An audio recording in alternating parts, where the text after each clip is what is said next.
Welcome to The Explainer. Today, we're unpacking the absolutely fascinating story of Chile. Often described as an island on land, it's a place where the entire history, culture, and political evolution have literally been forged by a geographical crucible.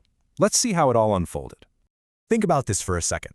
How exactly did the longest, narrowest country on Earth manage to shape one of the most turbulent and, frankly, triumphant histories in all of the Americas? It's a great question, right? To truly understand Chile's story, from its ancient civilizations all the way to its modern political upheavals, we really have to look first at its totally unique physical boundaries. It spans roughly 4,000 kilometers in length, but is incredibly narrow, creating an environment unlike literally any other place in the world. Okay, so here's our roadmap for today.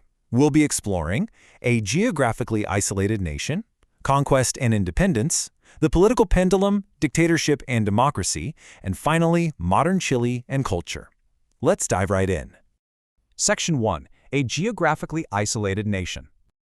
Picture this. Chile is essentially walled in by four extreme borders. Up north, you've got the arid Atacama Desert, which is literally one of the driest places on the planet. Over to the east, there are the impenetrable, towering Andes Mountains. To the west, you've got the vast, unbroken expanse of the Pacific Ocean.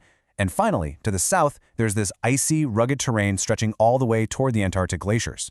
These four formidable walls essentially acted like a giant pressure cooker. They physically isolated the region and cultivated a remarkably distinct, unique culture within them. 12,500. That is how many years human habitation in this isolated crucible actually dates back. The very first inhabitants, known as Paleo-Indians, arrived from North America across the Bering Strait. And they were brilliant at adapting to these extremes. From the Puelche speakers, hunting out on the vast southern flatlands, all the way to the Ayamata, who developed advanced agriculture and incredibly complex ceremonial lives up in the northern valleys. Moving right along to Section 2, Conquest and Independence. Now, that incredible isolation of these indigenous groups was abruptly shattered in the 16th century. The Spanish conquistadors showed up with some pretty massive imperial ambitions. They were seeking gold, silver, forced labor, and vast territorial expansion. Pedro de Valdivia even founded Santiago back in 1541 to really anchor this imperial claim. But they violently collided with the Mapuche reality. You see, the indigenous Mapuche mounted this unyielding, fierce 70-year resistance.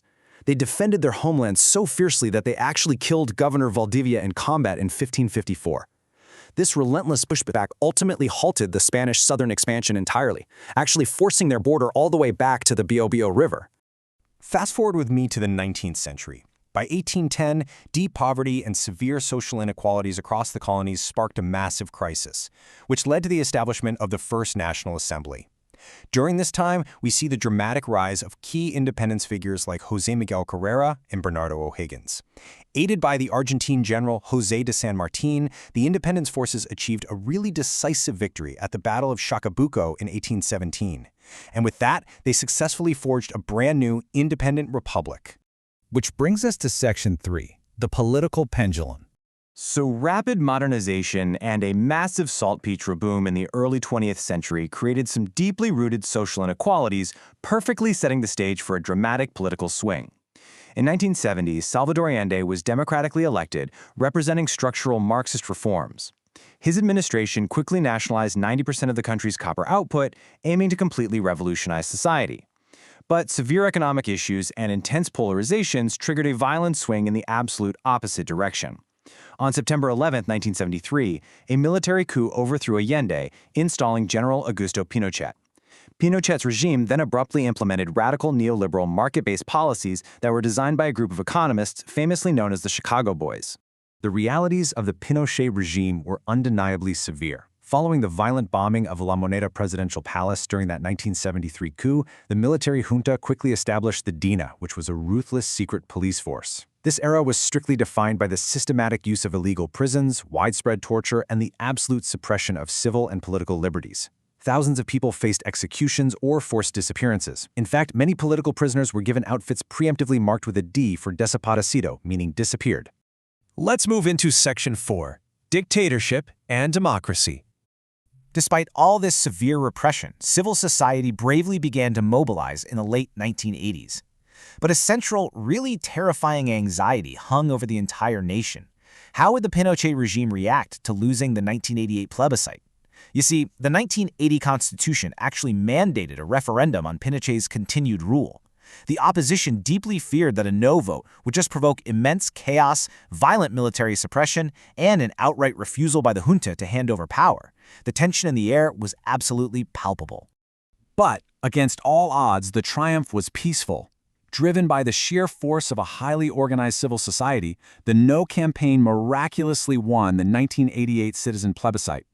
Following that massive victory, the opposition Concertación coalition held strong, campaigning vigorously all through 1989. And this incredible mobilization led directly to a peaceful transition of power, bringing a full return to democratic elections by 1990.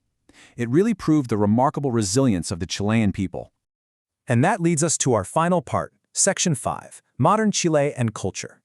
Today, Chile boasts immense economic growth, largely driven by its exports and sound macroeconomic policies.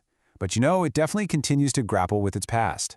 During the massive student-led Penguin Revolutions of 2006 and the subsequent widespread protests of 2011 and 2019, one student leader famously stated, "The dictatorship projects into today as the government conceives education as a consumer good. We say no."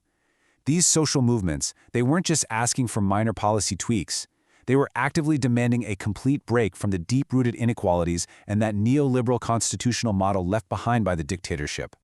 Yet, through all of this intense political turbulence, Chile remains beautifully bound together by a deeply resilient heritage. It's everywhere, from the enduring pre-Columbian traditions of the Mapuche and Aymara people to the rich culinary fusions you'll find in traditional picadas that perfectly mix Spanish and indigenous ingredients. There's also this vibrant musical evolution, stretching all the way from the traditional folk tonada to highly popular modern styles. And of course, there are enduring, really powerful spiritual celebrations, like the Mapuche New Year in places like Chile, that deeply connect the people right back to the ancient cycles of their earth and rivers. Which really just leaves us with the final provocative question to think about.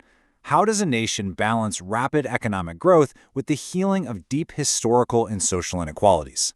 Chile's story is one of a geographical pressure cooker, immense resilience, dark periods of repression, and a vibrant, demanding civil society. It's a crucible that continues to shape its future every single day. Thank you so much for joining me on this explainer, and I highly encourage you to keep exploring the fascinating history of Chile.